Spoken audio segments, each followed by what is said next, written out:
Welcome to Catholic Ed for All, your weekly insight into topics of special education in Catholic schools.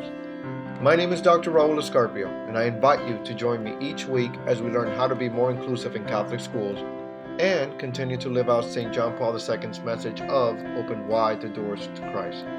Many thanks go out to RCL Benzinger, who is generously sponsoring this podcast. RCL Benzinger enriches the worldwide Catholic community by providing the most engaging and highest quality resources, programs, and services rooted in the rich and diverse tradition of the Catholic faith.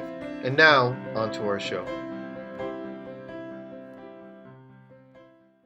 On the show today, I am joined by three wonderful people associated with Embrace, which stands for Enriching Many by Reaching All in Catholic Education. I am joined by Maggie Mosher, Executive Director, Jane Rawl, Director of Operations, and Jim Cornell, President and Chairman of the Board. Hello, everyone. Welcome to the show, and thanks for being here. Thanks for having us. I'm so glad you can join us, and we're going to make this work with four people on the line, so let's see how we can do this. Can you please tell the audience a little bit about each of yourselves? Sure. I'm Maggie Mosher. I've been a special education teacher since 2001. I taught in public schools in Ohio. I taught in public schools in Kansas. And then for the last 10 years, I've been teaching special education in our Catholic Archdiocese of Kansas City. Welcome. Hi, I'm Jane Rawl. Thank you.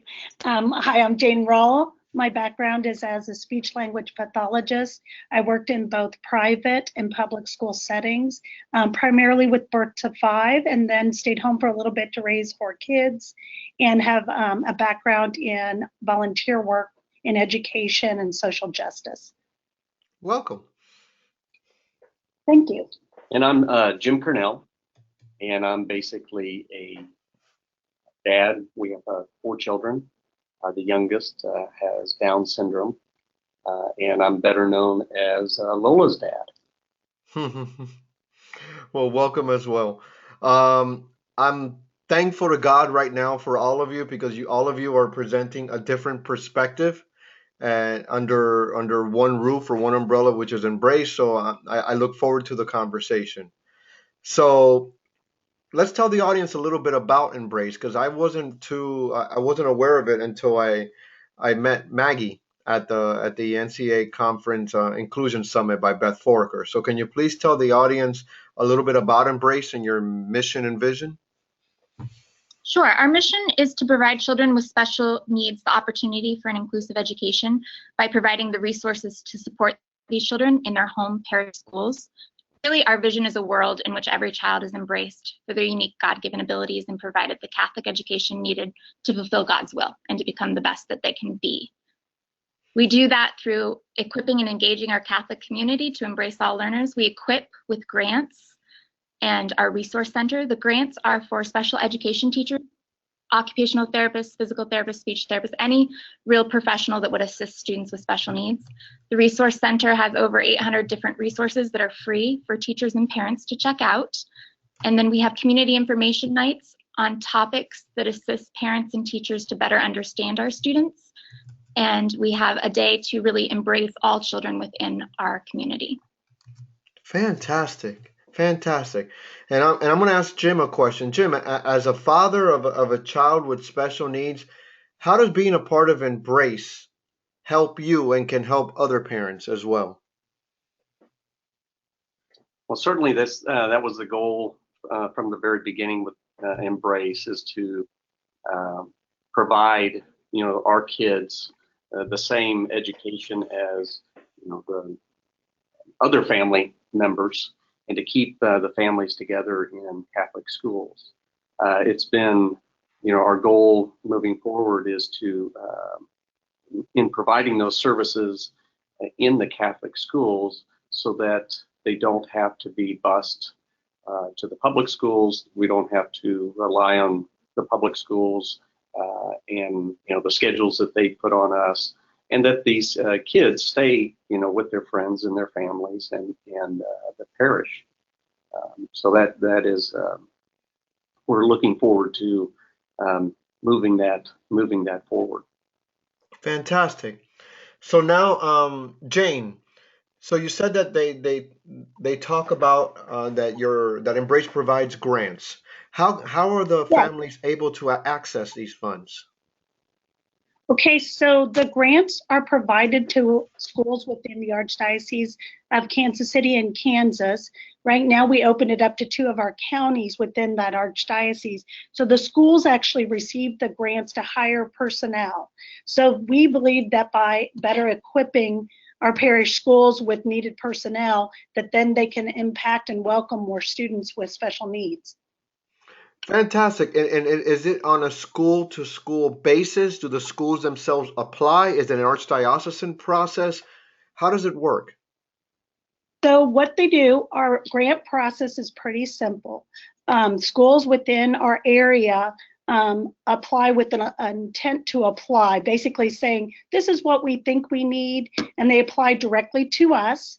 Then we try to pair also schools that, for example, if a school is applying for a speech pathologist, my personal favorite, Mhm. they could then we could look and say, hey, there's another school applying for that. Are you looking to apply for a part-time or full-time? And then we can try to help them collaborate together on that grant process. Then the second part of the grant is an application, and it basically asks them to identify what is their need, what are they currently doing to welcome all students, how do they plan to budget for this position in the future. Our grants are set up for 3 years. The first year is 100% of an ask. The second year is 2/3, and the third is 1/3 of that ask. And so therefore, we're asking these schools to then buy in by supporting and making it part of their budget, that they will sustain that over time, that they're willing to change that thinking that this is a needed and utilized position. And that was my question as well. The 2/3 down to the 1/3. I figured you would assume that they would want to buy in, and that's fantastic. Um, Back to Maggie. Maggie, when looking at the application process, is it at a certain time of year that all the applications need to come in, or is it just year round? We try to open the process in August, and we'd like for them to have their intents in November. We kind of close the process before they go on Christmas break so that we can kind of have a board review. We have a review committee look at that's apart from the board, and then the board reviews it as well. And we're looking really to see what the needs are in each of our schools, but also how we can best help them serve those needs.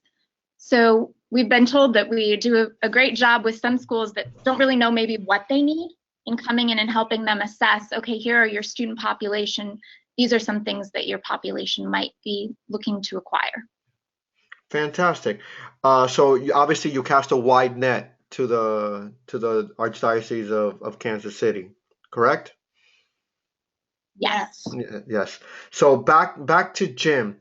Jim, can you address some of the funding sources? And if they're anonymous, then you say it's just anonymous. But is it companies that we're looking at? Is it private donations? Can you share about how these grants are funded? We've gotten private donations from individuals, and that's mainly what we've gotten so far. We've done some fundraisers, uh, with some fairs and things like that we've received some donations, from the general public, if you will. And then we have also approached companies, and that's what we are looking now to expand and, to have a balance between companies and ongoing support and individuals. I'm just going to tag one thing. So we've only really been around, I'll backtrack. The idea for Embrace is not new, but we really started last July, full force. So we are really in our very development states of both expanding opportunities for donors as well as fundraising. And currently, mostly our donations have come from private sources and foundations, but we're excited to be applying for some grants for our organization this year, as well as developing our kind of fundraising events. Fantastic. Fantastic. M- Back to Maggie. Maggie, can you talk a little bit about the success stories that your organization has been able to have as far as what you're helping with in Catholic schools? Definitely. I think my favorite day was Embrace Day this year, where we gave over $420,000 for over 3 years. to 10 schools in our archdiocese. The reason it was my favorite day is I was able to see exactly how we would be helping every school that applied. And they were able to tell us, because of you, we are able now to provide occupational therapy for this student, which we weren't able to do before. Or because of you, our 7 students who are on the high autism spectrum now are able to have a teacher work with them in their classroom who is certified and knows how to address their specific needs. So that was my favorite day this year. We've also had a lot of great success with going in and providing resources for the teachers on training, specifically things like Handwriting Without Tears, where a group of teachers really wanted to understand how to better their preschool through 2nd grade handwriting program, especially for those who have handwriting disabilities of some kind. And so we were able to take that into them, provide the equipment and the curriculum for that program, and then also to train them on how to use that program with their students. That's so good to hear. Jane, when speaking Yeah. about those successes, have you been able, even though you're relatively new, to see the fruits of that funding? I know you see it by putting teachers in there, but have you seen a direct student correlation to that funding? Well, funny you should say that. I was just literally on a personal trip with my daughter's soccer team, and a friend of mine attends a local Catholic school that received a grant to hire an occupational therapist. And she said, guess what? One of our good family friends had planned to attend the local public school because the services weren't available. They've now changed their mind. That child will be attending our school starting in kindergarten along with 2 older siblings. So we know that while these grants are brand new, so this first round of hire just happened and goes into effect for the 2018-19 school year. So those positions are brand new, but we're seeing some of those schools that maybe couldn't say yes because they didn't feel that they could support are now hopefully able to say yes. But that was one instance, and we're excited to hear about more this coming year. Fantastic. That's so good to hear. So with every success, there also comes obstacles. Jim, have you noticed any obstacles, or have you had to deal with any obstacles along the way? Well, I mean, some of the obstacles have been, getting the acceptance of what we're trying to do and understand what we're trying to do versus, for instance, in some of the other organizations, they'll hire pairs and things like that. And so we've been looked at as going down that path, and we said, no, that's not what we want. We want to actually hire or bring in the specialists to the schools so that they help a larger population of the students. And something else, and this is kind of going along with what Maggie and Jane have said, is that we also help in the gifted programs and the gifted students at the schools. Not just the students that have challenges. That we're looking at both sides of special education. That makes my heart happy, because typically we look at students that are with exceptional needs as just special needs. We don't look at the exceptional ones, the gifted. So I'm glad, Jim, that you're mentioning that right now. So let me put each of you on the spot, and I'll start with Maggie and then Jane. What do you want the audience to remember about Embrace? What is, if I can tell you, pin it down to one thing that you wanted the audience to take away from Embrace, what would you want that to be? And I'll start with Maggie. That our goal is to help others to see that this is a part of our mission as Catholics, and that it really supports everyone. It's not just for those with special needs. All students in our school make that diversity that really brings something unique for each of us. They all teach us empathy. They all teach us perseverance. They teach us how to love. I think that the biggest push we want people to know is this is good for everyone. It's not just good for some. Amen. Amen. Jane? I'm going to tag right along with Maggie that all means all. All should be welcome. loved and cherished for each of their unique God-given abilities, and that we all can learn from one another no matter what our gifts and talents are. So that's really the point, is that we can say, yes, welcome, come, join us, and include more children within our parish life and community and church and school life. Okay, thank you. Jim? Again, tag on to what everyone else has said.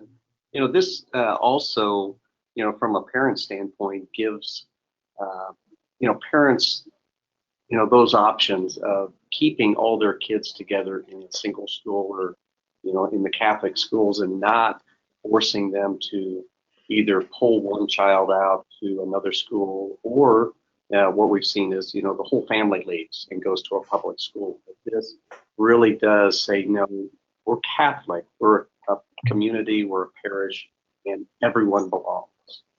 And that's, that's really where it, started out for me. And I think what you're saying, Jim, at a larger level, is the last question that I always ask, which is, what does Catholic special education look like? So, in asking that question, is there anything else to add to what does Catholic special education look like for any of you? I would say it's fully embraceable.